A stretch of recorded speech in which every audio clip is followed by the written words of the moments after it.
మరి రెండో వాక్యముగా గొల్లపల్లిలో పరిచర్య చేస్తున్నటువంటి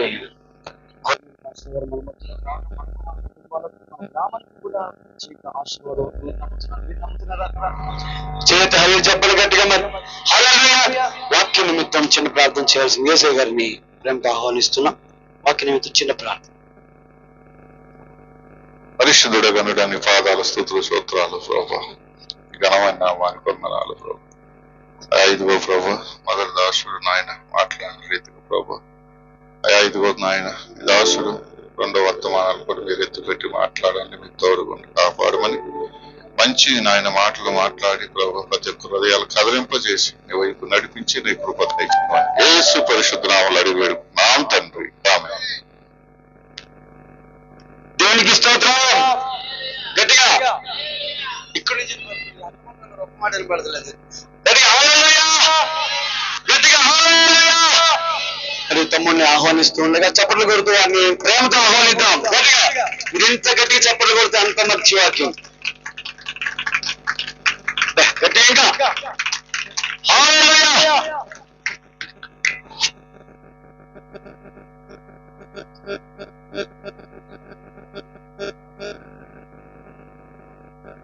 హల్లెలూయా, ప్రైజ్ ది లార్డ్.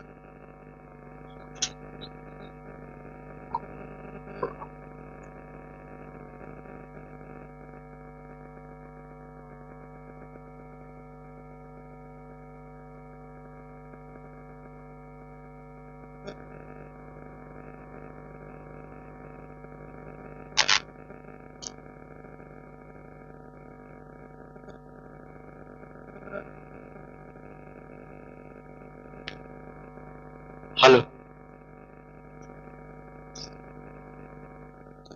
హల్లెలూయా. దేవుని నామానికి స్తోత్రం. గడి చెప్తాం అందరం, దేవుని నామానికి స్తోత్రం. ఇంకొద్ది గడి చెప్తాం, దేవుని నామానికి స్తోత్రం. మహాగణుడు మన రక్షకుడైన యేసుక్రీస్తు ప్రశస్తమైనటువంటి నామములో ఈ పరిశుద్ధ దినాన దేవుని యొక్క హల్లెలూయా కోరికలో కూడుకున్నటువంటి దేవుని బిడ్డలందరికీ నా హృదయపూర్వకమైన వందనాలు తెలియజేస్తా ఉన్నాను. ఈ యొక్క రాత్రి గడిచిన 3 రాత్రుల నుండి చక్కగా దేవుని యొక్క వాక్యాన్ని మీరు ఎంతో భక్తితోనూ శ్రద్ధతోనూ వింటూ ఉన్నారు. దేవుడు మిమ్మలను మీ కుటుంబాల్ని దీవించి ఆశీర్వదించునుగాక. పిల్లరా, ఈ యొక్క రాత్రికాల సమయమందు మనం పరిశుద్ధమైన బైబిల్ గ్రంథముల నుండి ఈ గ్రామానికి కావలసినటువంటి దేవుని యొక్క మాటలు రాత్రి మనం తెలుసుకుందాం. లోకా సువార్త బైబిల్ గ్రంథముల నుండి లోకా సువార్త 13వ అధ్యాయం 10వ వచనం నుండి దాదాపు 17వ వచనం వరకు ఉన్నటువంటి సారాంశాలు మనము ఒకసారి బైబిల్ గ్రంథముల నుండి బయటకు తీసుకుని వద్దాం. పరిశుద్ధమైన బైబిల్ గ్రంథముల నుండి లోకా సువార్త 13వ అధ్యాయము 10వ వచనాన్ని మనము జ్ఞాపకం చేసుకుందాం. విశ్రాంతి దినమున ఆయన సమాజ మందిరములో బోధించుచున్నప్పుడు 18 ఏండ్ల నుండి బలహీనపరుచు దెయ్యములు పట్టిన ఒక స్త్రీ అచ్చట ఉండెను. ఎంత మాత్రమును చక్కగా నిలవబడలేకుండెనో యేసు ఆమెను చూచి రమ్మని పిలిచి, చాలు ఇలా చదువుకుంటూ వెళితే చాలా సమయం పడుతుంది కాబట్టి నేను చెప్తాను, కొద్దిగా జాగ్రత్తగా వాక్యం మీద శ్రద్ధతో మనం విన్నాం. యేసుక్రీస్తు ప్రభుల వారు ఎలా ఉంటాడు, ఆయన చేసినటువంటి కార్యాలు ఏమిటి, ఆయన భూమి మీదకి రావటానికి గల ముఖ్య ఉద్దేశాలేమి, ఆయన ఎలా మాట్లాడాడనే సమాచారాల్ని ఈ లోకంలో 4 సువార్థికులుగా పనిచేసి మనకందరికీ పరిచయం చేశారు. ఆ పరిచయం చేసినటువంటి వ్యక్తులలో మొదటి వ్యక్తి ఎవరు అని మనం అడిగితే మత్తయి, 2వ వ్యక్తి మార్కు గారు, 3వ వ్యక్తి ప్రియులరా లూకా గారు, 4వ వ్యక్తి యోహాను గారు. ఈ 4 సువార్థికులు ప్రపంచానికి యేసయ్య ఎలా ఉంటాడో అన్నది పరిచయం చేశారు. ఈ రోజున చాలా మంది మన ఆడబిడ్డలకు గాని మగబిడ్డలకు గాని వివాహం చేసేటప్పుడు ఆ యొక్క వాతావరణం ఏమిటో, ఆ యొక్క పిల్లల యొక్క పరిస్థితి ఏమిటో, ఆ భార్య యొక్క కోడల యొక్క పరిస్థితులు ఏమిటో తెలుసుకుంటూ వారి యొక్క అందాలను గురించి, వారు చేసేటువంటి నివాసం చేసేటువంటి ఇళ్ళు గురించి, ఆస్తుల గురించి తెలుసుకున్నాకే మన ఆడబిడ్డనైనా మగబిడ్డకైనా వివాహం చేస్తారు. అలానే ప్రియులరా లోకములో యేసయ్య ఎలా ఉంటాడో అన్నది పరిచయం చేసింది కూడా 4 సువార్థికులు. ప్రియులరా మత్తయి, మార్కు, లూకా, యోహాను అని అనొచ్చు, కానీ అక్కడ రాయబడినటువంటి సారాంశాలు ఎలాగుంటాయంటే మత్తయి సువార్త, మార్కు సువార్త, యోహాను సువార్త, లూకా సువార్త. సు అనేటువంటి అక్షరం మంచి పదానికి సాదృశ్యంగా ఉన్నది. మంచి వార్త, సు అంటే మంచిది అని అర్థం, శుభసూచకానికి సాదృశ్యంగా ఉన్నది. వార్త అనున్నటువంటిది మనం ఒకసారి గమనిస్తే పిల్లలు ఈ లోకంలో చాలా వార్తలు మనం చూస్తా ఉన్నాం. ఈ రోజున ప్రపంచ దేశాలన్నీ కూడా యుద్ధాలతోనే మారుమరుగుతూ ఉన్నాయి. మొన్నటి వరకు పాకిస్తాన్, ఇప్పటి వరకు కూడా పిల్లరా మన భారతదేశం ఏ క్షణాన ఏం జరుగుతుందో తెలియని పరిస్థితుల్లో ఉన్నారు. అవన్నీ సోషల్ మీడియాలోను, టీవీల్లోను, యూట్యూబ్ ఛానల్లోనూ వస్తా ఉన్నాయి. ప్రతి వారు కూడా ఆ యూట్యూబ్ ఛానల్ను చూస్తూ ప్రతి మనుషుడు కలవరపడిపోతున్న దినాలు ఈ దినాలు. కారణం, మనిషిని అంత ప్రభావితముగా కలవరపరచడానికి గల కారణం ఏమి అని అడిగితే అతడు విన్నటువంటి వార్త, అతడు చూసినటువంటి సన్నివేశం. అలానే ప్రియులారా పరిశుద్ధమైన బైబిల్ గ్రంథంలో రాయబడినటువంటి విషయాలు కూడా ఆ దినములో యేసు ప్రభుల వారి గురించి మంచి వార్తలుగా ప్రకటించబడ్డాయి. వార్త అనున్నటువంటిది జరగకూడనిది ఎప్పుడైనా జరిగితే అది వార్త అవుతుంది. ఈ లోకంలో సర్వసాధారణంగా పిల్లరా మనుష్యుడు వెళుతూ ఉన్నప్పుడు కుక్కలు కరవటం సర్వసాధారణమే, అది వార్త ఏమి అవ్వదు. కానీ మన హైదరాబాదు మహాపట్టణంలో ఒక పసిపిల్లని కుక్కలన్నీ పట్టుకొని పీకేసి చంపేసిన ఆ దృశ్యాన్ని చాలా వరకు సోషల్ మీడియాలోను, యూట్యూబ్లోను అది వైరల్ గా మారింది.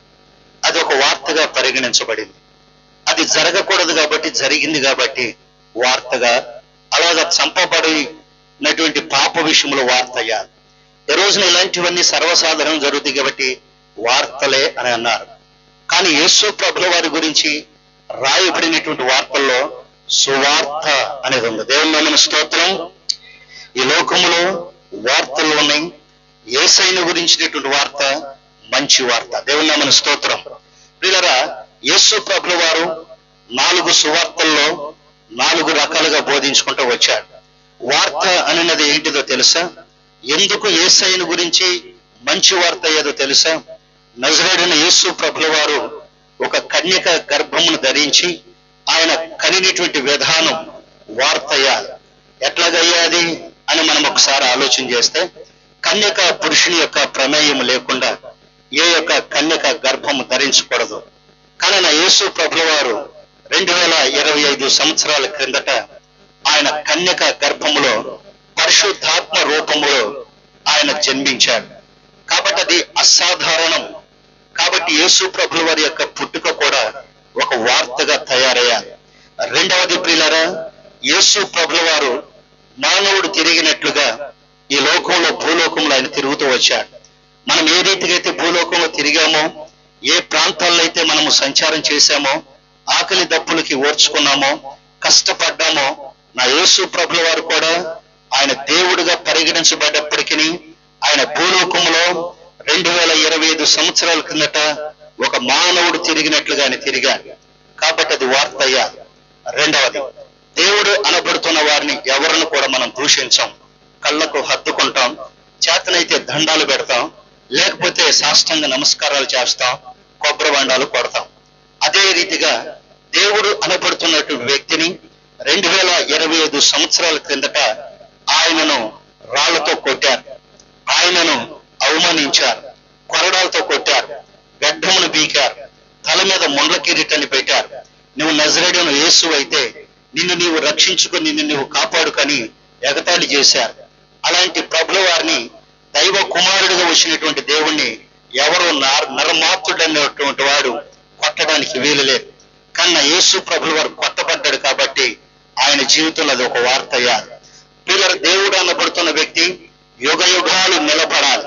ఆయన అమరత్వం లేని వాడుగా ఉండాలి, అనగా మరణము లేని వ్యక్తిగా ఉండాలి. కానీ నా యేసుక్రీస్తు ప్రభుల వారు అందరు చేసిన పాపం కొరకు ఆయన చనిపోయాడు. ఆయన చనిపోయాడు కాబట్టి దేవుడు అనబడుతున్న వాడు అమరుడు, కానీ ఆయన చనిపోయాడు కాబట్టి వార్త అయ్యారు. చనిపోయిన వ్యక్తి లోకంలో తిరిగి లేవటం అసంభవం. ఎవరు ప్రమేయం లేకుండా తనంతకు తానే తిరిగి లేచాడు కాబట్టి, 3వ దినాన ఆయన తిరిగి లేచాడు కాబట్టి ఆయన జీవితంలో వార్త అయ్యారు. చప్పట్లు కొట్టని గట్టిగా అందరూ. కాబట్టి ఈ 4 సువార్తల్లో దాగినటువంటి 4 సారాంశాలు ఈ రాత్రి మీకు తెలియపరిచాను. నిజంగా యేసు ప్రభుల వారు ఎలా ఉంటాడో మత్తయి భక్తుడు చెప్పాడు. యేసు ప్రభుల వారు ఏం చేశాడో మార్కు భక్తుడు చెప్పాడు. ఆయన ఎక్కడి వాడో లోక భక్తుడు చెప్పాడు. పిల్లరా, యోహాను భక్తుడైతే ఆయన ఇహలోక సంబంధి కాదు. ఆయన లోక పాపమును మోసుకొని పోతున్న దేవుని గొర్రె పిల్లలాగా వచ్చాడు. ఆయన ఒక గొర్రె పిల్ల. ఈ రోజున గొర్రె పిల్లను చూస్తే చిన్న పిల్లలు మొదలుకొని పెద్దవారు కూడా అందరికి ఇష్టప్రాయంగా పట్టుకోవాలని చూస్తారు. గొర్రె పిల్ల దగ్గరికి భయపడుతూ ఎవరు వెళ్ళరు, ఆడుకుంటూ వెళ్తారు. గొర్రె పిల్ల దగ్గరికి అందరూ ఆకర్షించినట్లుగా గొర్రె పిల్లలు ఉంటాయి, అందరూ పట్టుకోవడానికి ఇష్టపడతారు. కాబట్టి ఆ గొర్రె పిల్ల పొడవదు. కాబట్టి నా యేసు ప్రభుల వారు ఈ లోకంలో 2025 సంవత్సరాల క్రిందట ఒక గొర్రె పిల్లలాగా ఆయన వచ్చాడు. ఆయన మౌనంగా ఉన్నాడు. ఆయన మౌనంగా ఉండటానికి గల కారణం, ఆయన ఒక గొర్రె పిల్ల. ఆయన ఒక గొర్రె పిల్ల. ఈ గొర్రె పిల్ల ఎక్కడికి గొర్రె పిల్లవయ్యా నువ్వు అడిగితే, ఈ రోజున పాపంలో ఉన్నటువంటి ప్రతి మనుషుడిని మోక్ష రాజ్యంలోకి తీసుకుని వెళ్ళటానికి నేను గొర్రె పిల్ల యొక్క అవతారం. ప్రభువా, పాపంలో ఉన్న వ్యక్తి ఏ రీతిగా ఉన్నాడు అని మనం అడిగితే, ఎఫెసీ రాసిన పత్రిక 2వ అధ్యాయం ప్రారంభ వచనంలో వాక్యం సెలవిస్తా. మీ అతిక్రమముల చేతను, మీ పాపముల చేతను మీరు చచ్చిన వారై ఉండగా క్రీస్తు తన ప్రేమ చేత మిమ్మల్ని లేపాను. దేవుని నామమున స్తోత్రం. గట్టిగా చెప్పలు కొడదాం. మనం చేసిన అపరాధములను బట్టి ఎప్పుడో చనిపోయాం. మనం చేసిన పాపాన్ని బట్టి ఎప్పుడో చనిపోయాం. దేవుడు చనిపోయిన మన సజీవులుగా లేపిన నా దేవుడు ఆయన లేపి అంటున్నాడు. ఎవరో మిమ్మల్ని లేపడం గల కారణం ఏంటో తెలుసా? నేను గొర్రె పిల్లగా లోకానికి వచ్చాను. గొర్రె పిల్లగా మీ యొక్క భారాన్ని మోసుకొని వెళ్ళిపోయారు. వెళ్ళిపోయి ఈ రోజున మీరు పవిత్రులుగా ఉన్నారు. యేసు నామములో బాప్తిసం తీసుకున్నవా, కడగబడినవా, విశ్వాసంలో ముందుకు వెళ్ళినవా. కాబట్టి మీ యొక్క విశ్వాస జీవిత పరిణామాన్ని జాగ్రత్తగా కాపాడుకోవాలని ప్రభువు వారు చెప్పారు. అయా, మీరు ఎక్కడికి తీసుకువెళ్ళారు ఈ గొర్రె పిల్ల అంటే? అనాథలుగా విడవలేదు. యోహాను సువార్త 14వ అధ్యాయంలో మిమ్మల్ని నేను అనాథలుగా విడవను, కొంతకాలమైన తర్వాత నేను మీ దగ్గరికి వస్తాను, మీ దగ్గరికి వచ్చి నేనుండు చోట్లని మిమ్మల్ని తీసుకుని వెళ్తాను. సెలవిస్తారు. మీ హృదయాన్ని కలవరపరచవసరం లేదు. ఈ రోజు ప్రతి వారి జీవితంలో కలవరం, కుటుంబాల్లో కలవరం, భర్త దగ్గర కలవరం, భార్య దగ్గర కలవరం. ఒక రైతు పంట వేస్తారు, ఆ పంట చేతికి వస్తుందో లేదో లేక కలవరంతోనే మానవుడు పంట వచ్చేంత వరకు కలవరపడిపోతూ ఉంటారు. ఎదుగొచ్చిన బిడ్డలు కుటుంబంలో తిరుగుతూ ఉంటారు. అతనికంటే చిన్న వయసు కలిగిన వారికి వివాహాలు అవుతూ ఉంటాయి. వారిని చూసినప్పుడు ఆ తల్లిదండ్రులకు ఎంతో కలవరం అన్నది వస్తారు. ఎందుకు వస్తుందో తెలుసా? నా బిడ్డకి ఎప్పుడు వివాహం అవుతుందో, ఆ బిడ్డలకు ఎప్పుడు నేను మంచి భవిష్యత్తుని ఇస్తానని మనుషుడి యొక్క జీవిత కాలం ఊహ తెలిసిన దగ్గర నుండి మరణించేంత వరకు కూడా ప్రతి మనుషుడి లోపల కలవరములను జీవిస్తా ఉన్నారు. ఆస్తి కలవరం, ప్రతి మనుషుడు కష్టమనే కలవరాలు జీవిస్తా ఉన్నారు. అందుకే నా ప్రభువు యొక్క వాక్యం యోహాను సువార్తలు అంటారు, మీకు ఒక ప్రదేశాన్ని నేను సిద్ధపాటు చేస్తున్నాను. ఆ స్థలంలో మీకు కలవరం అనేది ఉండదు, ఆ స్థలంలో కలవరాలు ఉండవు, ఆ స్థలము నిత్యము సంతోషమయమే. చెప్పబడినందుకు గట్టిగా. కాబట్టి ప్రియులారా, ఆ స్థలంలోనికి నేను మిమ్మల్ని తీసుకువెళ్తానని యోహాను భక్తుడు గారు చెప్పారు. అయితే మనం చదువుకున్న వాక్యంలో లోక సువార్త అని రాశారు. లోకా గారు రాశారు కాబట్టి ఆ యొక్క సువార్తకు లోకా గారు అని పెట్టుకున్నారు. లోక అనే యొక్క మాటకు అర్థం వైద్యుడు, ఒక డాక్టర్ అని అర్థం. యేసయ్య ప్రక్కన ఆయన తిరిగారు, ఆయన ఒక డాక్టర్ వృత్తిలో ఉన్నారు. పేతురు గారు అత్తగారికి జ్వరం వస్తే ముందు లోకా గారు వెళ్ళారు, తర్వాత యేసయ్య వచ్చి అతను ఆమెను స్వస్థపరిచిన సందర్భాలు లోకాల సువార్తలో రాసుకుంటూ వచ్చారు. కాబట్టి ప్రియులారా, ఈ లోకా భక్తుడు యేసయ్య ఎక్కడికి వెళ్తే అక్కడికి వెళ్ళారు.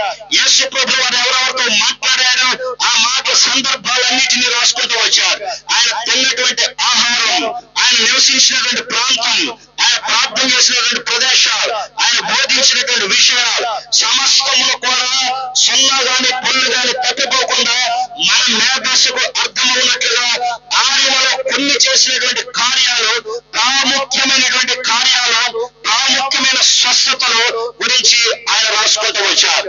నిజంగా ఈ భూలోకంలో యేసయ్య చేసిన అద్భుతాల గురించి రాస్తే ఈ యొక్క ఆకాశాన్ని భూమి ఒక పుస్తకంలో మలిచిన రాసిన అద్భుతాలే పట్టవని బైబిల్ చరిత్రలో చెప్తూ ఉంటాయి.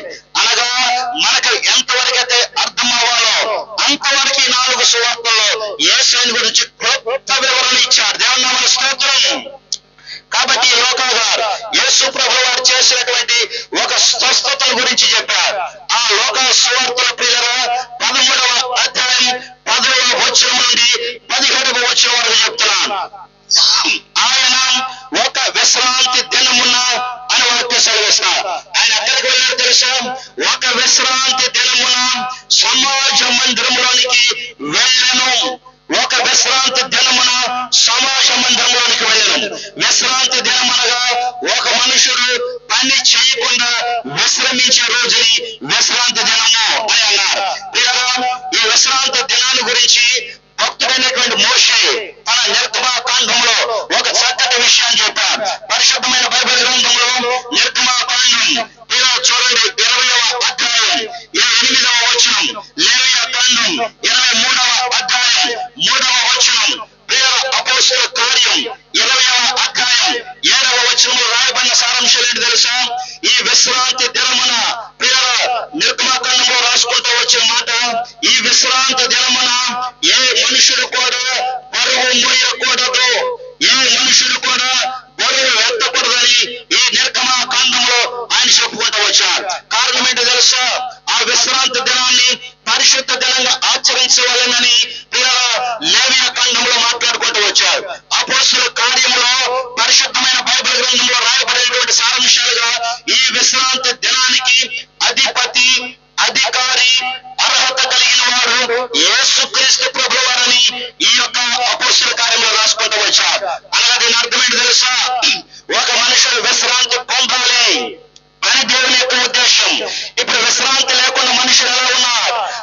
మత్తయి సువార్త 11వ అధ్యాయం ఆఖరి వచనంలో వాక్యం సెలవిస్తారు, ప్రయాసపడి భారం మోయుచున్న సమస్త జనులారా నా యొద్దకు రండి, నేను మీకు విశ్రాంతి కలగజేస్తానని మాట్లాడారు. ప్రతి మనుషుడు కలవరాల్లో ఉన్నారు. ఈ రోజున ప్రతి మనుషుడు ప్రయాస అనే భారాన్ని మోస్తూ ఉన్నారు, పాపం అనే భారాన్ని మోస్తూ ఉన్నారు. అతను పాపం అనే భారాన్ని భరించలేక ప్రయాసపడుతూ ఉన్నారు.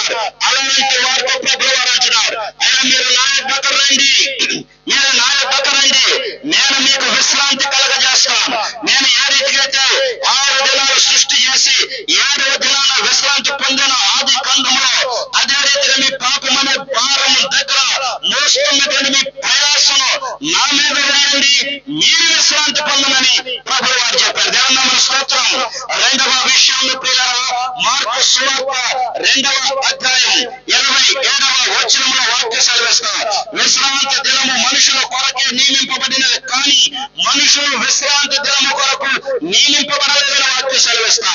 అంటే అర్థం ఏంటి తెలుసా? మనమందరం విశ్రాంతి దినం అనగా ఒక ఆదివారం రోజు, విశ్రాంతి దినం అనగా ఆదివారం. ఈ ఆదివారం దినమున సమాజ మందిరంలోనికి వెళ్ళాలి. ఎందుకు వెళ్ళాలో తెలుసా? నా యేసయ్య చెప్పాడు, ఆయన విశ్రాంతి దినమున అనేక ప్రదేశాలకు వెళ్ళేవాడు.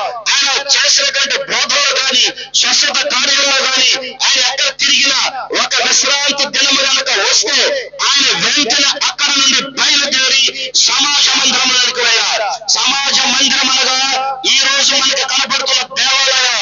ఆ దినమున సమాజ మందిరంలోనే అది గ్రీకు భాషలో రాయబడ్డాయి, కొన్ని హెబ్రీ భాషలో రాయబడ్డాయి. అందుకే పరిశుద్ధ గ్రంథానికి ముందుగా రాసేటువంటి మాట్లాడు తెలుసా? తర్జుమా గ్రంథం. ఇది తర్జుమా గ్రంథం, ఇది డైరెక్ట్ గా రాయబడిన గ్రంథం కాదు. ఇది ఒక భాష నుండి తర్జుమా చేసి రాసి మనకు అర్థమయ్యేటువంటి భాషలో ఇవ్వబడిన ఒక పరిశుద్ధమైన గ్రంథం అని ప్రారంభ పేజీలో రాస్తారు. దేవుని నామమున స్తోత్రం. కాబట్టి నీ చేతిలో ఉన్న గ్రంథం, నా చేతిలో ఉన్న గ్రంథం ఒక భాషలో నుండి మనకు అర్థమయ్యే భాషలోకి తర్జుమా చేయబడిన గ్రంథం ఇది. కాబట్టి ప్రియ పరిశుద్ధమైన వాక్యం సెలవిస్తా, సమాజ మందిరం అనగా చర్చిలు అని చెప్పాం, ఆదివారపు ఆరాధన అని చెప్పాం. ఈ రోజున నేను అడుగుతున్నాను, ఈ వర్ణమాల కాలంలో ఎంతమంది ఆదివారం దినమున దేవుని యొక్క ఆలయానికి వెళ్ళి మంచి అలవాటు ఉన్నదో ఒకసారి చేతులెత్తి చూపిస్తాను. దయచేసి ఒకసారి అందరూ చేతులెత్తి చూపించండి. ప్రియులారా, దేవుడు మిమ్మల్ని మీ కుటుంబాన్ని దీవించును గాక. ఎందుకో తెలుసా? ఒకవేళ అలవాటు లేకపోయినా దయచేసి అలవాటు చేసుకోండి. దయచేసి తమ్ముడు గారు ఇక్కడే పరిచయం చేస్తా ఉన్నారు. వారి తండ్రి గారు ఎక్కడో ప్రియుల విజయవాడ ప్రాంతం, పరిసర ప్రాంతం, మూలవ ప్రాంతం, అక్కడ నుండి 100 కిలోమీటర్లు వచ్చి ఈ స్థలంలో పరిచయం చేస్తున్న కారణం ఏంటి తెలుసా? తను వ్యాపారం చేయాలన్నా ఎంతగానో వ్యాపారం చేసుకోగలడు, ఉద్యోగం చేయాలన్నా ఉద్యోగం చేసుకోగలడు, ఏ పని చేయాలన్నా మంచి నేర్పరిగా పని చేయగలడు. కానీ దేవుడు చెప్పినటువంటి మాట కొరకు లోబడి తన గ్రామాన్ని, తన తల్లిదండ్రులను, తమ యొక్క బంధువులను, స్నేహితులను విడిచి ఈ గ్రామంలోనికి వచ్చారు. ఎవరో తెలియని వ్యక్తిగా వచ్చారు, మగ పరిచయం లేని వ్యక్తిగా వచ్చారు. సమాజ మందిరాన్ని స్థాపించడానికి వచ్చారు, దేవుని మందిరాన్ని కట్టడానికి వచ్చారు. ఆ మందిరంలో ప్రతిరోజు ఆరాధన జరుగుతా, బుధవారం, శనివారం, ఆదివారం ఆరాధన పెడుతూ ఉన్నారు. అనేక మంది అనుకున్నారు, ఎవరో కొత్త పాస్టర్ గారు వచ్చారు ఈ గ్రామానికి, ఎంతో మంది పాస్టర్లు ఉన్నారు, ఈ పాస్టర్ గారు వచ్చాడు ఈ స్థలానికి. ఓ ప్రజలు మీ మాటలు పట్టించుకోలేదు, తన ఆరాధన అది చేస్తూ ఉన్నారు, మీటింగ్లు పెడుతూ ఉన్నారు, కోటలు జరిపిస్తూ ఉన్నారు. ప్రతిరోజు అందరికి వచ్చిన వారందరికీ ఆహారం పెడుతూ ఉన్నారు. అందరికి ఆలోచన అయ్యగారికి ఎంత ఉందో అనుకుంటారు. ఏమీ లేదు, నా దేవుడైన యెహోవా ఇవ్వటమే తప్ప నా దాసుల యొక్క కన్నులు దైవజనులందరూ ఓకారించి, ప్రభువా నీవిస్తేనే మేము అనుభవించేది, ఈ మీటింగ్స్ కైనా, ఈ యొక్క ఖర్చైనా, ఈ భోజన సర్దుబాట్లైనా మీరు ఆకర్షించిన ప్రభువా అని చెబితే తప్ప, నా దేవుడు అనుగ్రహిస్తే తప్ప మీకు ఆహారం పెట్టగలడు, మీకు ఆహారం ఇవ్వగలడు. మీరు చాలా మందికి ఆలోచన అదే. ఎందుకో తెలుసా? ఆదివారం దిన సమాజ మందిరాలు స్థాపించడానికి కారణం నా యేసయ్య సమాజ మందిరాలకు వెళ్ళాడు కాబట్టి, నా యేసు ప్రభువు వారు బోధించడానికి వెళ్ళారు. సమాజ మందిరంలో ఏముందో తెలుసా? సమాజ మందిరంలో బోధ ఉన్నది, సమాజ మందిరంలో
విశ్వాసం ఉంచి యాయిరు నీ కుమార్తె చనిపోలేదు. అప్పటి వరకు దేవుడు బోధ చేస్తా ఉన్నారు. బాగా వినాలి. అప్పటి వరకు దేవుడు బోధ చేస్తూ ఉంటే పిల్లలు యాయిరు బాధ చెప్తా ఉన్నారు. ఇంటి దగ్గర వచ్చినటువంటి వాడు నీ కుమార్తె చనిపోయింది అన్నాడు. ఇప్పుడు ఎవరి వార్త నమ్ముతారు? అయ్యగారి మాట నమ్ముతారా? ఇంటి దగ్గర నుంచి వచ్చిన వాడు వాళ్ళ మాట నమ్ముతారా? మీరు ఇప్పుడు ఎంతో శ్రద్ధతో దేవుని యొక్క వాక్యాన్ని వింటున్నారు. అమ్మా ఇంటికాడ గొడవ అవుతుంది అని అంటే ఇక్కడ ఉన్న వ్యక్తి ముందుకు వెళ్ళిపోతారా? ఇక్కడ ఉన్న వాక్యం వింటారా? ఎక్కడికి వెళ్ళిపోతారు? ఇంటికి వెళ్ళిపోతారు. ఎందుకు తెలుసా? అమ్మా ఏం కాదు కూర్చోనంటే మీకు ఎందుకు తెలుసు గారు అనుకుంటే వెళ్ళిపోయేవారే ఉన్నారు. కానీ యాయిరు అంటే వెళ్ళలేదు, కూర్చొని ఉండిపోయారు. నా ప్రభుల వారి మాటకు గౌరవించాడు. నా ప్రభుల వారి యొక్క బోధకు గౌరవించాడు.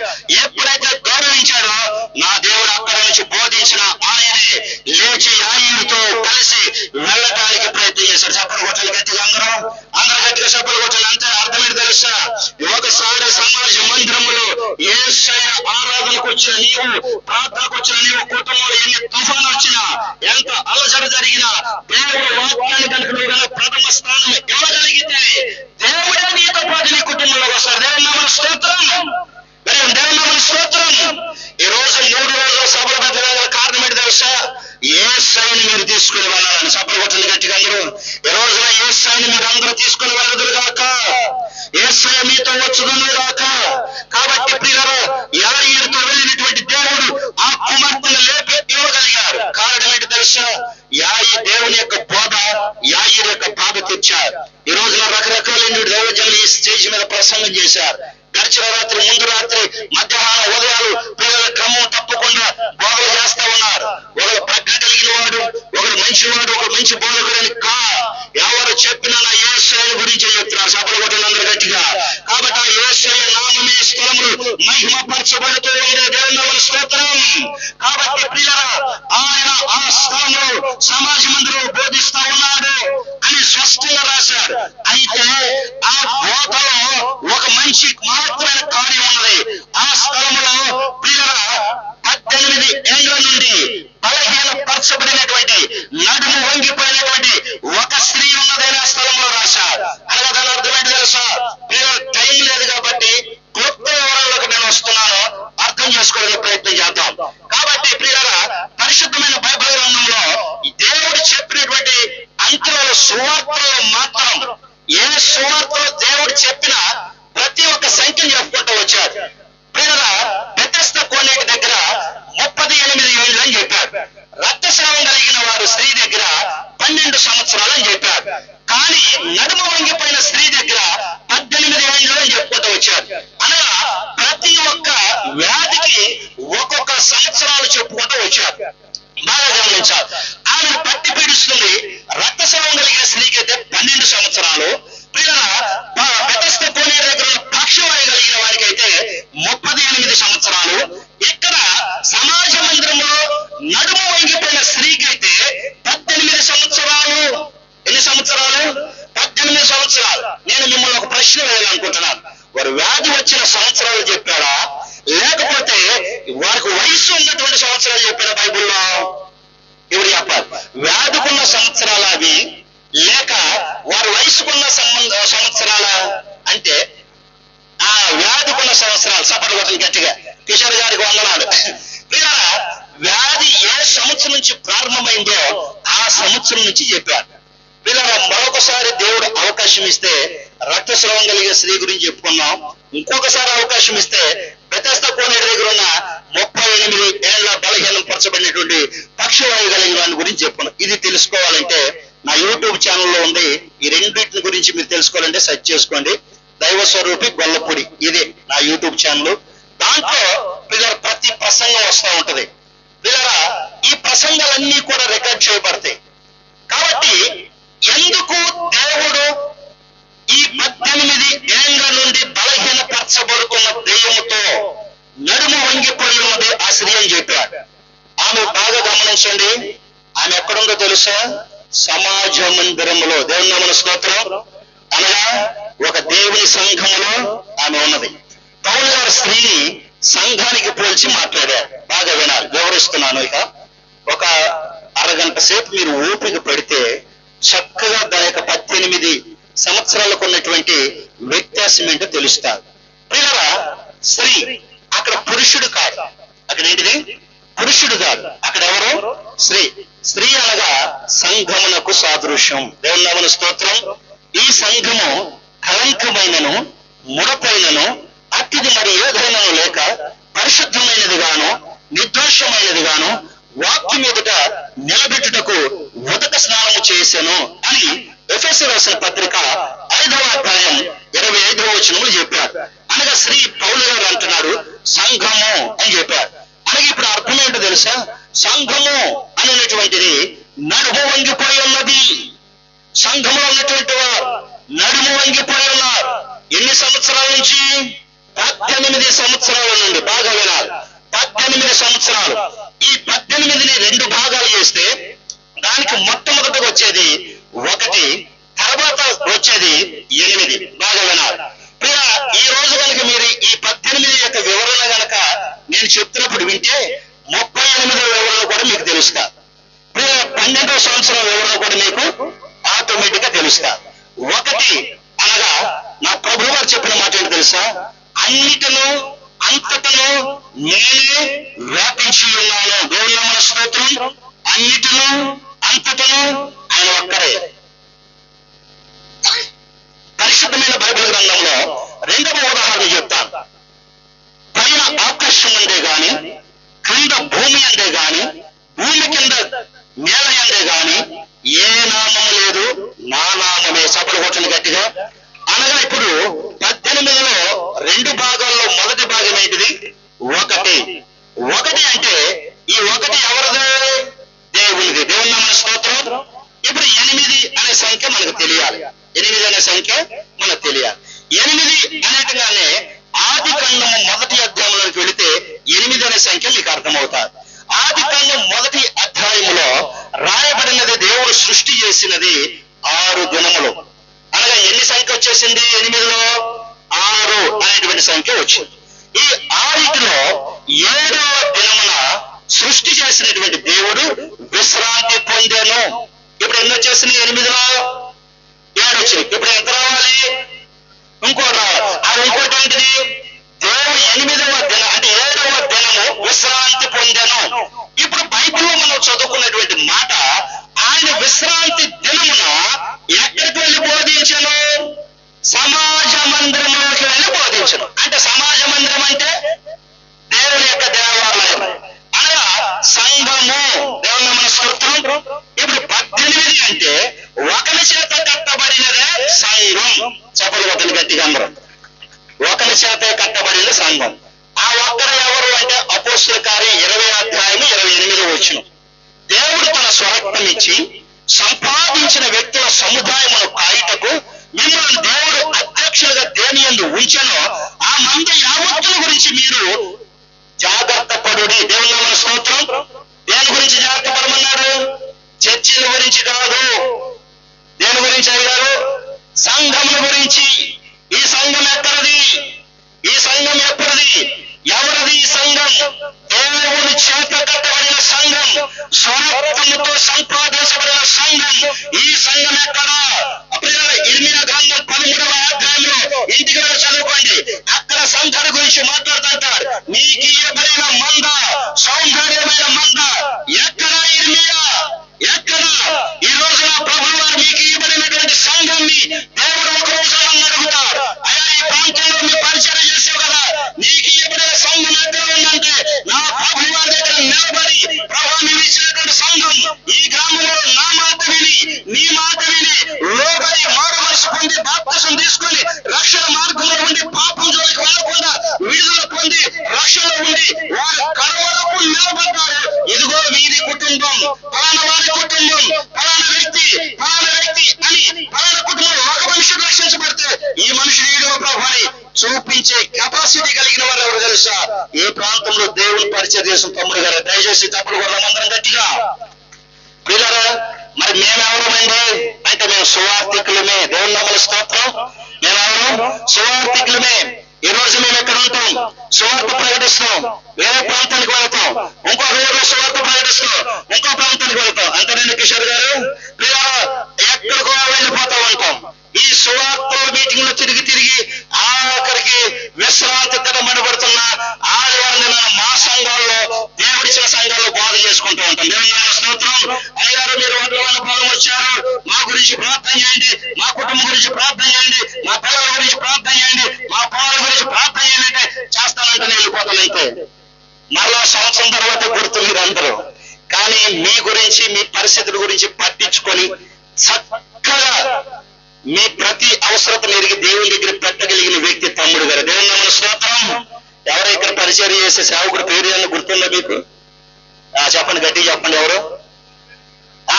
జుజ్జువరపు ఎలీషా అనగా యెహోవా నా రక్షణ. దేవుని నామమునకు స్తోత్రం. దేవుడే అతన్ని రక్షించాడు, దేవుడే అతన్ని ప్రేమించాడు, ఈ గ్రామానికి మారుమూల గ్రామానికి పంపించాడు.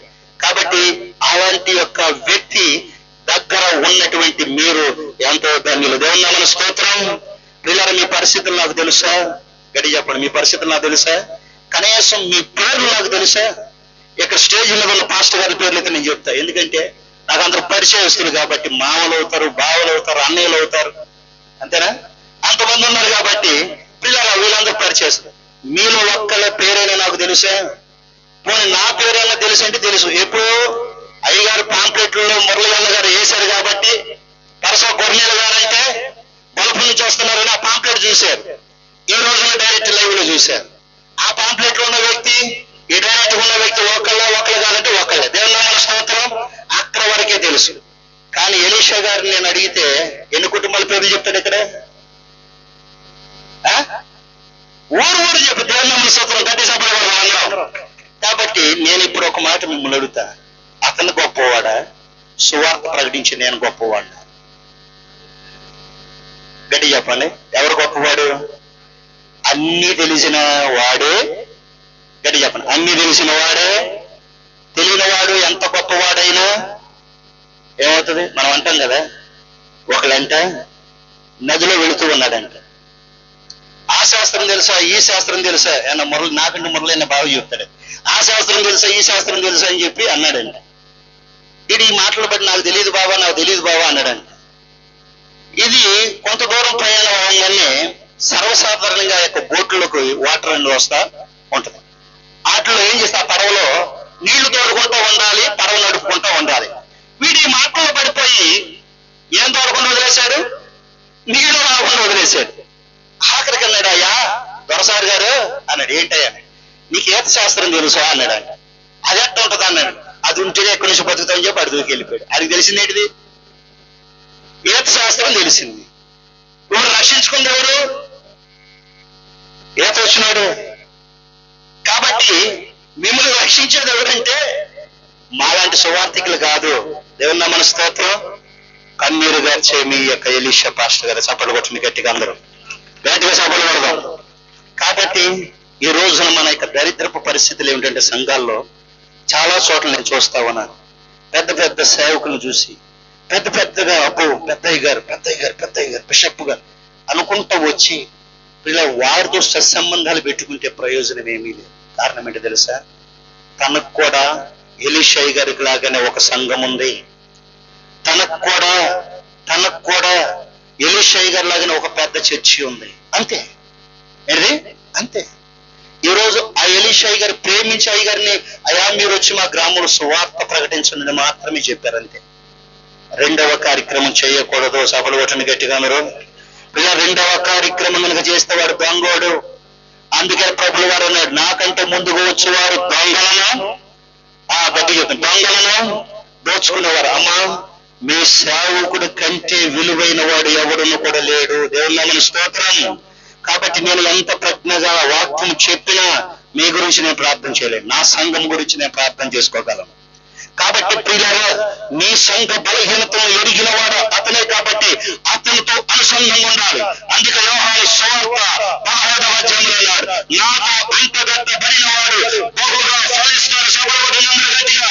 ఈ రోజున సంఘానికి ఎవరైతే అంటగట్టబడి ఉంటారో, ఎవరైతే ఎలీషా అయ్యగారికి శిష్యులకి దగ్గరగా అంటగట్టబడి ఉండి దేవుని యొక్క సన్మాన మార్గానికి నడిపించడానికి ఎవరైతే వచ్చి ప్రభువా, అయ్యా ఎలీషా గారు మా కుటుంబ పరిస్థితి ఏమిటి, మా బిడ్డల పరిస్థితి ఏమిటి, ఏంటో అన్నప్పుడు ఆ దైవజనుడు ప్రార్థన చేసి కన్నీరు కార్చి, మొదటి దైవజనుడు చెప్పారు కదా, ఈ గ్రామానికి పంపబడిన సేవకుడు కన్నీరు కారిస్తే పిల్లల కన్నీరు కార్చి ప్రార్థన చేస్తే మనమందరం ఈ రోజున సజీవులుగా ఉన్నామని చెప్పారు. దేవుని నామమున స్తోత్రం.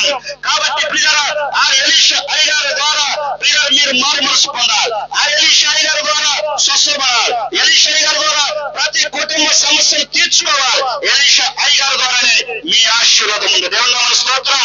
ఈ రోజు నాకు ఇచ్చిన, నాకు ఫోన్ పే చేసిన నా జేబులో ఉంది తప్ప ఆ బిడ పలానా వారు ఇచ్చారు, పలానా గ్రామం నుంచి నేను చెప్తాను వెళ్ళిపోతానంతే. కానీ కన్నీరు కార్చి ప్రార్థన నాకు లేదు. నా సంఘం ఉంది. దేవుడు నిజంగా నన్ను ప్రేమిస్తే, దేవుడు నిజంగా ఆయన యొక్క తండ్రిలో నేను పరిచయం చేస్తే తండ్రి యజమాని సమస్తను చూసుకుంటాడు. నా దేవుడు నా సంఘంలో వాళ్ళని నేను బాధ చేస్తాను. దేవుని నామమున స్తోత్రం. ఏ రోజైనా సరే, ఎక్కడికి వెళ్ళైనా సరే, నా గురించి అయినా నేను చేసినటువంటి బాధలు కొన్ని వందల ప్రసంగాలు చేశా, 50 ప్రసంగాలు చేశా. చాలా ఆంధ్ర రాష్ట్రంలో తిరిగా, తమిళనాడులో తిరిగా, ఒడిశా ఓటర్లు, ఛత్తీస్గఢ్ లో అన్ని ఓటర్లు ప్రపంచంలో ప్రియులరా ఈ యొక్క ఇండియా ప్రాంతంలో 4 రాష్ట్రాల్లో తిరిగా. మహారాష్ట్రలో పరిచయం చేశా, ఒడిశా ప్రాంతాల్లో పరిచయం చేశా, మహారాష్ట్ర దగ్గర పరిచయం చేశా, అందరి దగ్గర తండాల్లో కూడా వార్తలు చెప్పా. ప్రియులరా నరం మాత్రం వెళ్ళినటువంటి ఊర్ల పై కూడా పరిచయం చేసే దేవుడి యొక్క పరిచర్య, తండవారి కూడా దేవుని యొక్క పరిచర్య చేశా. అలాంటి పరిచర్లు వెళ్ళిన ఎక్కడ కూడా నాకున్న పేరేంటి తెలుసా? అయ్యగారు వస్తాడు, చక్కగా ఆయన టయానికి ఆయన వాక్యం ముగించుకుంటాడు, ఆ పిలిచిన అయ్యగారితో మాట్లాడి కారెక్కి వెళ్ళిపోతారు. దేవుని నామమున స్తోత్రం.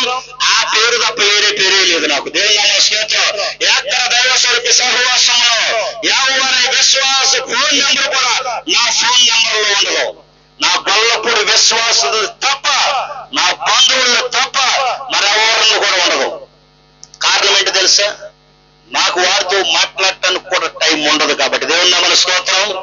కాబట్టి ప్రియులారా, అలా దేవుడు, నేను యథార్థంగా ఉన్నాను కాబట్టి నా దేవుడు చిన్న వయసు అయినా గొప్పగా హెచ్చించాడు. సపలు వచ్చండి గట్టిగా అందరూ ప్రియులారా. కాబట్టి సంఘము మనుషుల చేత కట్టబడిన కన్నీరు కార్చుకున్న అతను ఎలీషా గారి స్థలంలోకి వచ్చాడు.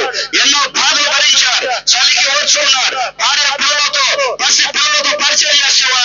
నాలాంటి వారు వచ్చి రకరకాలుగా మాట్లాడి తీసుకొని వెళితే అతని యొక్క ప్రియులారా ఏడుపుకు కారణం ఆ సేవకుడే. ఏడుపు కారణం ఆ సేవకుడే.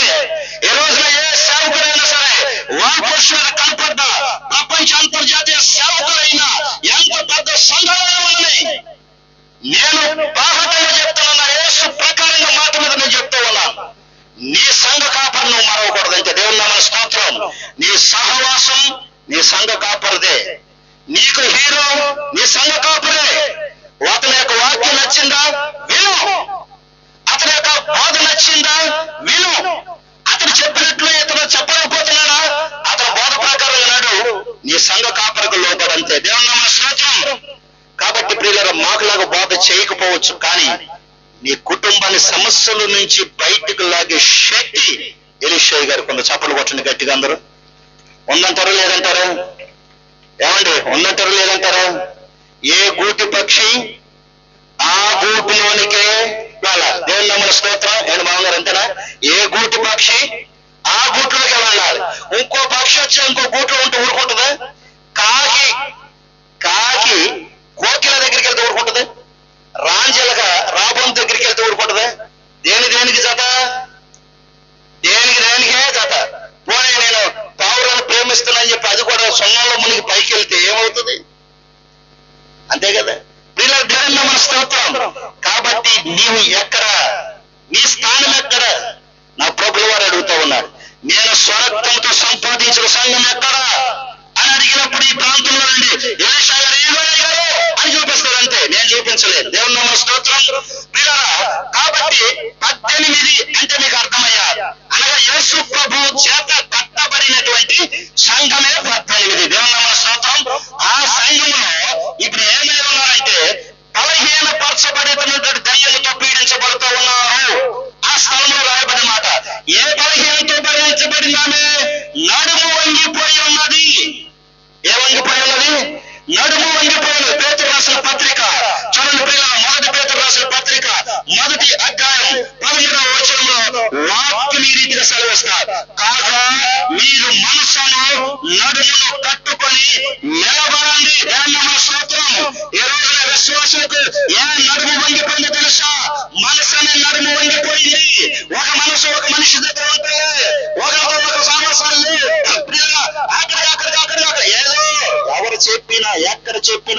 నా ప్రభువు వారి వాక్యం ఒకటే చెప్పాడు. ఆయన ఏం చెప్పాడు తెలుసా? సమాధానానికి నేను కర్త గాని అల్లరికి కర్త కానే, అల్లరికి కర్త కానే. పేతురు గారు కూడా అదే అన్నాడు, అయ్యా మీ మనస్సును నడుమును ఏం చేయాలి? మీ మనస్సును నడుమును కట్టుకోవాలి. నడుము కట్టుకోవడం అంటే ఒక మగ మనిషి టవల్తో గట్టిగా కట్టుకోవడం కాదు, బెల్ట్తో కట్టుకోవడం కాదు. మనస్సు అనే దాన్ని నడుములకు పోల్చి మాట్లాడాడు. ఈ రోజున దేవుని సంఘాలు మనసులు వంగిపోయాయి. పిల్లల డబ్బు కలిగిన వారి వైపు వెళ్ళిపోయాయి, రకరకాల ప్రాంతాల వైపు వెళ్ళిపోయాయి. ఓ గొప్ప పరిచయాల టీవీలో జరుగుతుంది, వాళ్ళ వైపు వెళ్ళిపోయాయి. పిల్లల నిన్ను కన్న సేవకుడులే, నిన్ను పోషించే సేవకుడులే, నీ కొరకు కన్నీరు కార్చే సేవకుడులే, పిల్లల నీ కొరకు పిల్లల దేవరాత్రం నీ కొరకు నీ గ్రామం కొరకు కన్నీరు కార్చే సేవకుడులే, ఈ ప్రాంతంలో దేవుడు పెంచినటువంటి సేవకుడులే. ఓ ఏదేదో తిరిగి వెళ్ళిపోతూ ఉన్నాం. కాబట్టి పిల్లల పరిశుద్ధమైన బైబిల్ గ్రంథంలో నా యేసయ్య విశ్రాంతి దినముల సమాజ మందిరాన్ని పడడానికి కారణం అయ్యే. ఎవరి మనసులైతే వంగిపోయి ఉన్నాయో, ఎవరి మనసులైతే తెల్లగా లేవో వారిని స్థిరపరచడానికి ఆయన బోధ ద్వారా నడుములను కట్టాలని దేవుని స్తోత్రం. పిల్లల యేసు ప్రభువు వారు చనిపోయిన తర్వాత శిష్యుల యొక్క మనసులన్నీ కూడా వంగిపోయి, శిష్యుల యొక్క మనసులన్నీ రకరకాలుగా వెళ్ళిపోయినాయి. నా యేసు ప్రభువు వారు 40 దినాలు వారికి కనపడ్డారు. గలిలయ యొక్క కొండ మీదకి వెళ్ళారు. పిల్లల ఆ స్థలానికి వెళ్ళి ఆయన ఆరోహణమై వెళ్ళిపోతాయన్నారు. ఓ ఈ గలిలయ మనుషులారా, అపోస్తుల కార్యం 1వ అధ్యాయంలో అంటున్నారు, ఓ ఈ గలిలయ మనుషులారా, మీరెందుకు ఆకాశం వైపు తేరు చూస్తున్నారు? మీ మధ్యలో నుండి ఏ రీతి అయితే పైకి ఎత్తబడుతూ ఉన్నారో అదే రీతిగా క్రీస్తు ప్రభువు వారు మహిమ రూపంలో మీ యొద్దకు దిగి వస్తారు అని చెప్పారు. ఆయన దిగి రావాలంటే మీరు యెరూషలేములోనికి వెళ్ళాలి. ఆయన దిగి రావాలి అంటే మీరు యెరూషలేములోనికి వెళ్ళాలి. యెరూషలేములోనికి వెళ్ళి ఆయన కొరకు కనిపెట్టాలి. దేవుని నామమున స్తోత్రం. యెరూషలేము అనగా దేవుని యొక్క సంఘం, దేవుని యొక్క గుడి. ఆ గుడిలోనికి వెళ్ళి ఏ కుటుంబం అయితే బలిపీఠం దగ్గర కూర్చొని దేవా నేను పాపిని, నా కుటుంబ పరిస్థితులు ఇవని కనిపెడుతూ ఉంటాడు. ఆ సేవకులతో సత్సంబంధాలు కలిగి ప్రార్థన చేస్తూ ఉంటాడు. సేవకుడును సంఘమును ప్రార్థన చేస్తే దేవుడు ఎంతలా సమస్యను తీర్చగలరు. సప్పటి కొట్టలు గట్టిగా అందరూ. కాబట్టి పిల్లలు నేను ప్రత్యేకంగా చేసే మనం ఏంటి తెలుసా? మీ సంఘ కాపర్లకు మీరు లోబడండి. పిల్లలు మీ సంఘ కాపర్ల కంటే ఎక్కువ తెలిసిన వారు లేదు. కాబట్టి మీ యొక్క బలహీనతలు ఎరిగిన వాడు ఆయనే, మీ యొక్క ఆశీర్వాదాలకు కారకుడు ఆయనే. ఈ గ్రామంలో మేము ఎంత ఆశీర్వదించు ప్రభుత్వం ఆశీర్వదించడు. ఈ గ్రామంలో దేవుని పరిచయం కొరకు పిలువబడిన దేవుడు ఏర్పాటు చేసుకున్న ఆ యొక్క సేవకుడు కన్నీరు గార్చి ప్రభువా మన కుటుంబాన్ని ఆశీర్వదించాడు ఆ దేవుడు. దేవుని నామమున స్తోత్రం. కాబట్టి పిల్లలు ఆయన మాట్లాడుతున్నటువంటి మాటలు అవే. ఆయన సమాజ మందిరంలో వెళ్ళి బోధించడానికి కారణం అదే. ఆ 40 రోజుల పిల్లలు వాళ్ళు వెళ్ళిపోయారు. శిష్యులను కొంతమంది స్త్రీలు వెళ్ళిపోయి ఒక మేడ గది తీసుకొని 50 రోజులు వారు ప్రార్థన చేశారు. అది పిల్లల అపోస్తలుల కార్యం 2వ అధ్యాయం 1 నుండి 6 వచనాల వరకు స్థలంలో రాయబడిన సందర్భం చెప్తున్నారు. పిల్లలు 50వ దినమున పెంతెకోస్తు కనబడుతున్న దినమున వారు కూడి ఉన్న గది అంతయు కూడా పిల్లల గాలిమయమయంలో దిగిపోయారు. దేవుని యొక్క ఆత్మ జ్వాలలుగా అల్లాడిపోయారు. దేవుని యొక్క ఆత్మ వారి మధ్యలో సంచారం చేశారు. దేవుని యొక్క ఆత్మ పొందుకున్నటువంటి పేతురు గారు ఒక్కడే పేతురు గారు లేచి ఆయన బోధిస్తూ ఉన్నారు.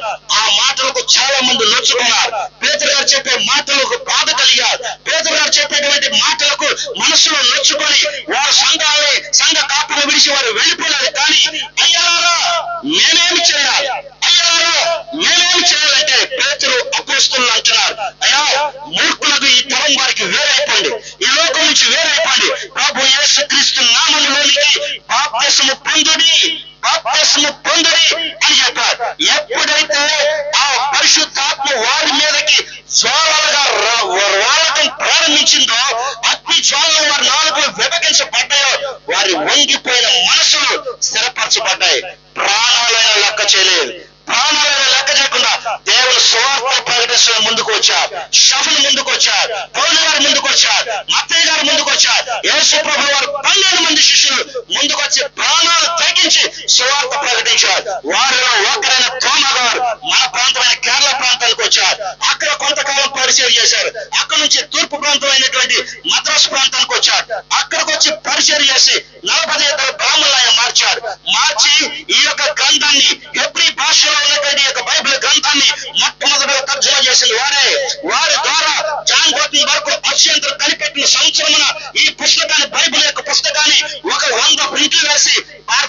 అందించాడు. ఆయన అజ్ఞాతంలో ఉండిపోయిందని భారతదేశం గమనించి అక్కడ నుంచి బయలుదేరే మార్టిన్ లూథర్ గారు ఆయన సంఘాలు కట్టుకుంటూ వచ్చారు. అక్కడ నుండి రోమన్ క్యాథలిక్ వారు, రోమన్ క్యాథలిక్ నుండి కొన్ని సంఘాలు సిఎస్ఐ, ఎల్ఎఫ్, తెలుగు బాప్టిస్టు అలానే వాటిలో నుండి ఎల్ఎఫ్ నుండి చీలినదే ఈ దైవ స్వరూప సహవాసం. చెప్పకూడదు గట్టిగా అందరూ. అక్కడ నుండి ప్రారంభమైనది మన పురాతన కాలమైనటువంటి సంఘం ఏదో తెలుసా? రోమన్ క్యాథలిక్ సంఘం. ఆ సంఘంలో నుండి ఒక్కొక్క సిద్ధాంతాల బట్టి, దేవుడు మాట్లాడే వరాలను బట్టి, వారి పద్ధతులు నచ్చక నిజమైన దేవుడు తెలుసుకొని, బోధలు తెలుసుకొని వారు బయటకు వచ్చి నిజ దేవుని వెంబడించడం ప్రారంభించారు. విగ్రహాలను మానివేశారు, కోపులు వెంబడించడం మానివేశారు, ధర్మకర్తలు వెంబడించడం మానివేశారు, సేవకులు వెంబడించడం ప్రారంభించారు. సేవకులు దేవుని వెంబడించారు, దేవుని ఎలా వెంబడించాలో నేర్పారు, మోకాలను భూమి నేర్పారు. లాజరస్ గారి ద్వారా, అలానే సమయల్ గారి ద్వారా, ఏలియా గారి ద్వారా, అలానే సంసోను గారి ద్వారా, అజయ్ గారి ద్వారా ఎలా సమావేశంలో ఒకరి తర్వాత ఒకరి పెద్దలుగా దేవుడు ఏర్పాటు చేసి వారి ద్వారా కొన్ని వందల సంఘాలుగా కొన్ని ప్రాంతాలలో, పట్టణాల్లో, సిటీల్లో, పల్లెటూరులో ఈ దైవ స్వరూపి సహవాసాన్ని విస్తరింపజేశాడు. చప్పలు గట్టిగా అందులో లోకల్ అయినటువంటి సెక్రటరీ గారు వరమ్మ గారి యొక్క కుమారుడే నేను. దేవుని స్తోత్రం. యోహాను గారు బలపడి అయ్యారంటే అందరికి తెలుసు. ఈ స్థలంలో చిన్న తాత గారు పరిచయం చేశారు. ఈ స్థలంలో వారి దగ్గర నుంచి మామగారు, వారి దగ్గర నుంచి వారి కుమారుడు ఆ టైంలో కూడా దేవుడి యొక్క పరిచయం అందించారు. ఈ స్థలంలో వచ్చి బాధ చేసి వారు అడుగు పెట్టి వెళ్ళినట్టు ప్రాంతాలు కాబట్టి దేవుడు ఆశీర్వదిస్తా ఉన్నాడు. నా సువార్త ప్రకటించి వారి పాదములు ఎంతో సుందరములు. నా సేవకుడు ఎక్కడైతే అడుగు పెడతాడు అది ఆశీర్వాదకరంగా మార్చబడుతుంది. దేవుని నామమున స్తోత్రం. కాబట్టి ప్రియులారా, ఆ ఆశీర్వాదానికి వారసులుగా మీరు పిలువబడ్డారు. ఈ రోజు ఈ యొక్క సంఘంలో, ఈ యొక్క 18 సంఘంలో నడుము వంగిపోయిన మీ యొక్క జీవితాలను, బలహీనమైన మీ యొక్క జీవితాలు, మీ కుటుంబాలు కట్టుబాటు చేసుకోవడానికి, స్థిరపరచడానికి దేవుడు దీవించును గాక. అతి హృదయం దేవుడు మీకు ఇచ్చును గాక. కాబట్టి ప్రియులారా, మీరు ఎవరి మాటను బట్టి మీ యొక్క హృదయాలు కొనగల అవసరం లేదు. మీకు కలిగినటువంటి ఒక సేవకుడు ఉన్నారు. ఆ సేవకులు బట్టి, ఆ సంఘాన్ని బట్టి విశ్రాంతి దినం అనబడుతున్న ఆదివారపు దినమున సంఘంలో సభ్యులుగా వెళ్ళండి. అయ్యా, నేను విశ్రాంతి దినం పరిశుభ్ర దినంలో ఆచరించాలని బయటకు వచ్చి చెప్పండి. దేవుని నామ స్తోత్రం. దేవుడు అంటున్నాడు, 6 దినములు మీరు పని చేసుకోవడానికి ఇచ్చాను కదా, 7వ దినం విశ్రాంతి దినం కదా, ఆ దినాన్ని పరిశుద్ధ దినంగా ఆచరించాలని చెప్పాడు కదా. ఆ ఆచరించిన వారి పేర్లే జీవగ్రంథంలో రాయబడతాయి. సభ్యులు వాటిని గట్టిగా వారు నడుము వంగిపోయిన స్త్రీలు కాదు, వారు బలహీనపరచబడుతున్న స్త్రీలు కాదు.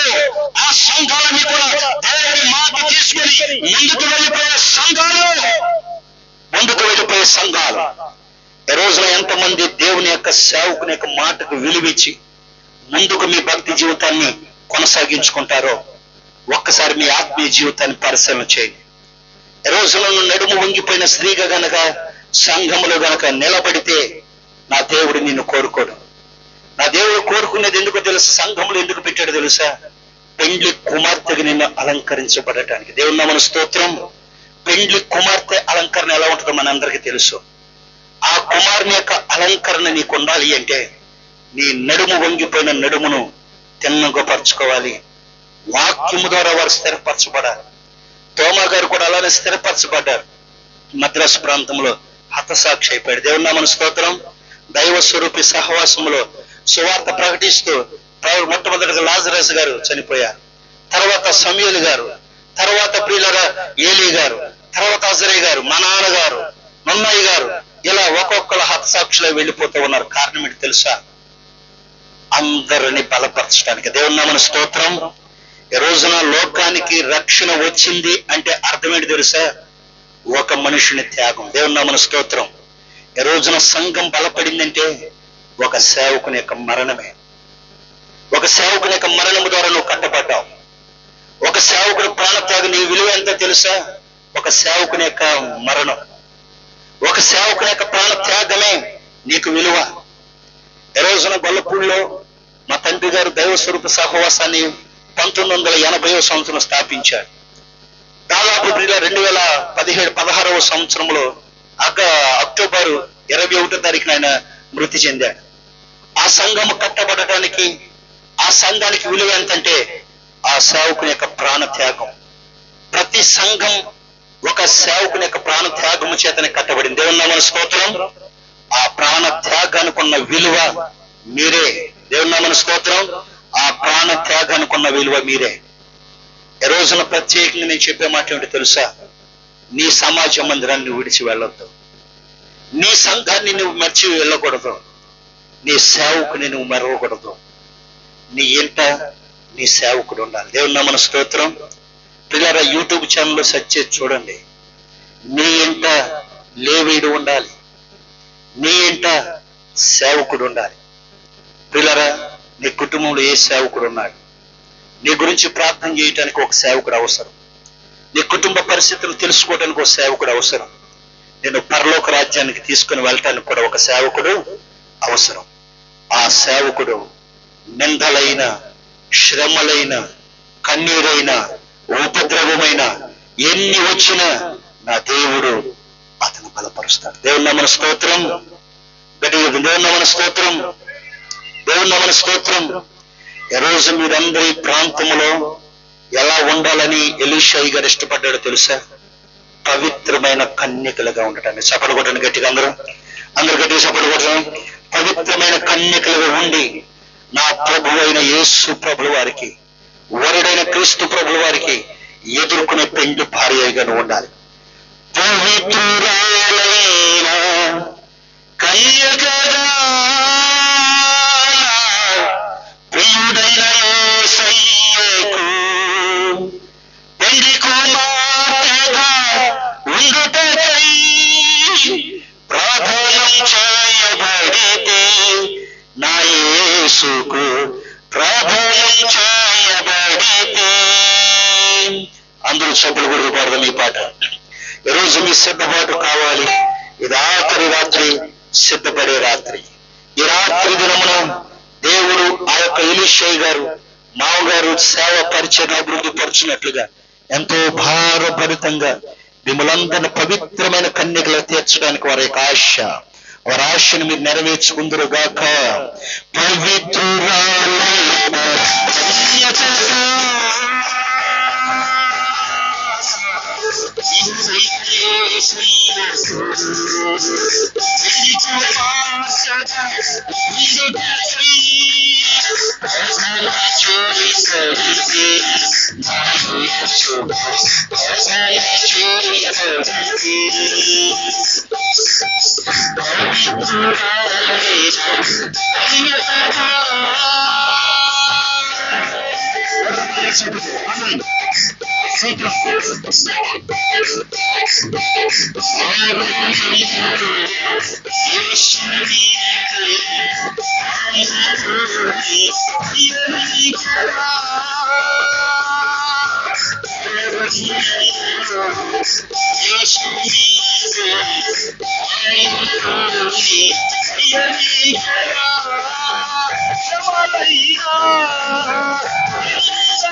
నిందలైన అవమానాలైన మీరు ఎక్కడైతే బాప్తిసం తీసుకున్నారో, ఎక్కడైతే రక్షణ అనేటువంటి అనుభవాల్లోనికి మీరు వెళ్ళబోతున్నారో ఆ స్థలములోనే మీరు ఉండాలి. దేవుని నామమున స్తోత్రం. ఆ స్థలములోనే ఎన్ని హింసలైనా పడటానికి ఇష్టపడాలి. అందుకే పౌలు గారు అంటాడు, క్రీస్తునందు ఏ హింస పడటానికైనా నేను సిద్ధమే. దేవుని నామమున స్తోత్రం. సమస్తమును నేను పెంటగా ఎంచుకున్నాను. కాబట్టి ఈ రోజున మీ యొక్క మనస్సు అనేటువంటి దాన్ని స్థిరపరచుకోవాలి. నా ప్రభుల వారు వచ్చినప్పుడు వంగిపోయి నువ్వు కనపడకూడదు. నా ప్రభుల వారు వచ్చినప్పుడు నిలబడి కనపడాలి. నా ప్రభుల వారు వచ్చినప్పుడు దానియేలు నువ్వు చక్కగా నిలబడు, ఏలియాలో నువ్వు తిన్నగా నిలబడు. అప్పుడు నేను నీతో మాట్లాడతా. ఈ రోజు నా ప్రభు నీతో మాట్లాడాలి అంటే నువ్వు తిన్నగా నిలబడాలి. దేవుని నామమున స్తోత్రం. అట్టి కృప దేవుడి గ్రామానికి అనుగ్రహించును గాక. ఈ రోజు మా హృదయాలన్నీ స్థిరపరచుకుని మేము స్థిరపరచుకుంటాం. మా మనసులో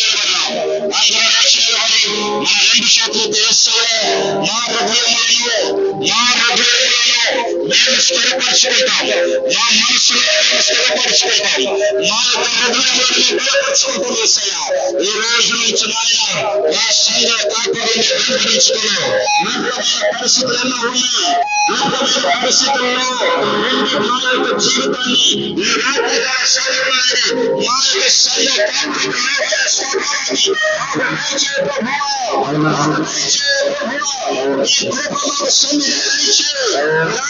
సమయంలో మా కుటుంబాలు, మా బలహీనతలు, మా సమస్యలన్నీ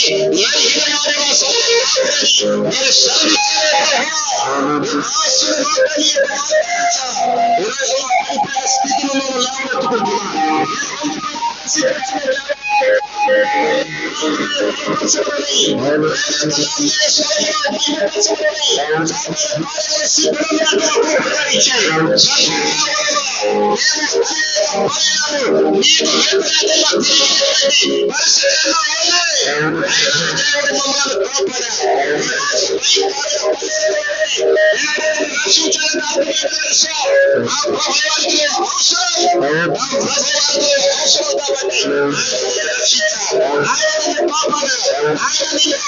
ప్రతి విషయంలో వెళ్ళేటట్టు ఎందుకు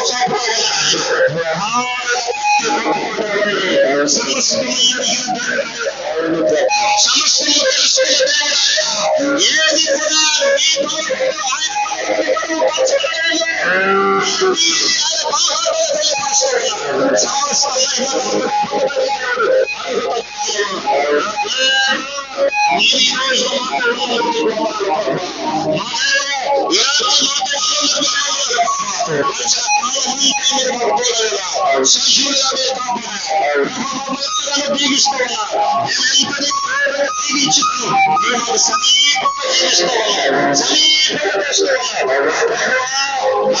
కూడా క్షమించండి.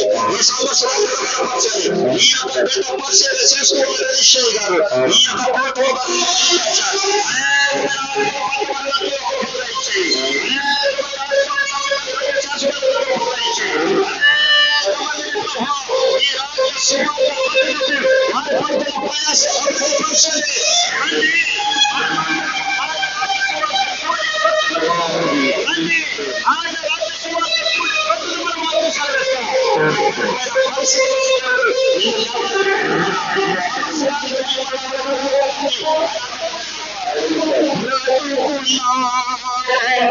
కదిలిన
ఈ సమయం వరకు ఎంతో ఓపిక బాలభర్తిగా తండ్రి ఆర్కెస్ట్రా వారు, సౌండ్ సిస్టమ్ వారు, ప్రభా విశ్వాసులు తండ్రి సేవకులు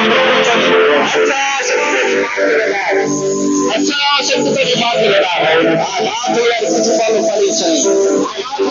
జీవితంలో అభివృద్ధి ఏ మాట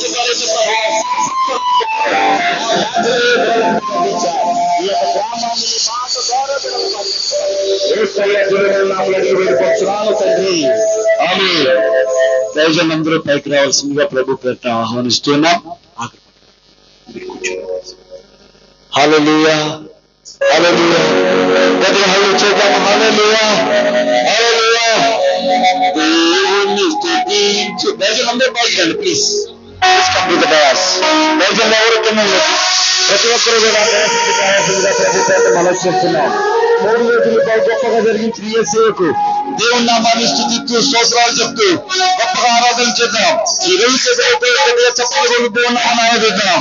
హల్లెలూయా, హల్లెలూయా. దేవుని స్తుతించుడి.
జయకరంగా జరిగించిన Yes,